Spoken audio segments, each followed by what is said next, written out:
നമസ്കാരം, third eye ന്യൂസിലേക്ക് സ്വാഗതം. കാസർഗോഡ് രാജ്യപുരത്ത് പോലീസിന്റെ നീക്കം നിരീക്ഷിക്കുന്നതിനായി ഫാമിലി എന്ന പേരിൽ വാട്സ്ആപ്പ് ഗ്രൂപ്പ്.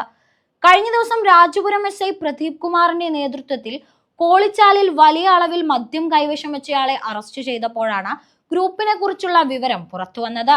ഇയാളുടെ മൊബൈൽ ഫോൺ പരിശോധിച്ചപ്പോഴാണ് പോലീസിന്റെ നീക്കങ്ങൾ നിരീക്ഷിക്കുന്നതിനായാണ് ഈ ഗ്രൂപ്പ് ഉപയോഗിച്ചതെന്ന് കണ്ടെത്തിയത്. ഗ്രൂപ്പിൽ 80 അംഗങ്ങളാണുള്ളത്. വാട്സപ്പ് ഗ്രൂപ്പുകളിലൂടെ പ്രത്യേക കോഡുകളിലൂടെയാണ് ഇവർ പരസ്പരം വിവരങ്ങൾ കൈമാറുന്നത്. വീട് പോലീസ് സ്റ്റേഷൻ, പാട്ട പഴയ പോലീസ് വാഹനം, ജനകീയം അടുത്ത പോലീസ് ജീപ്പ് എന്നിങ്ങനെ നീളുന്നതായിരുന്നു ഇവരുടെ രഹസ്യ കോഡുകൾ. ഗ്രൂപ്പിലെ അംഗങ്ങളിൽ പലരും മദ്യം, മയക്കുമരുന്ന്, ഓൺലൈൻ ലോട്ടറി വ്യാപാരം എന്നിവയിൽ ഏർപ്പെടുന്നവരാണ്. ഗ്രൂപ്പ് അഡ്മിന്മാരും അവസാനം ഗ്രൂപ്പിൽ വോയിസ് മെസ്സേജ് അയച്ചവരുമടക്കം 16 പേർക്കെതിരെ പോലീസ് കേസെടുത്തു. 7 പേരെ അറസ്റ്റ് ചെയ്ത് ജാമ്യത്തിൽ വിട്ടു.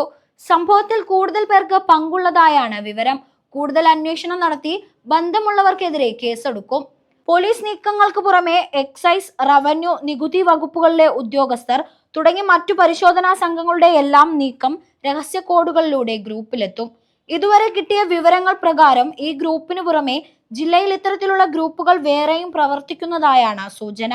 സൈബർ സെല്ലിന്റെ സഹായത്തോടെ കൂടുതൽ പരിശോധന നടത്തി ബന്ധപ്പെട്ടവർക്കെതിരെ കർശന നടപടി സ്വീകരിക്കുമെന്ന് പോലീസ് അറിയിച്ചു.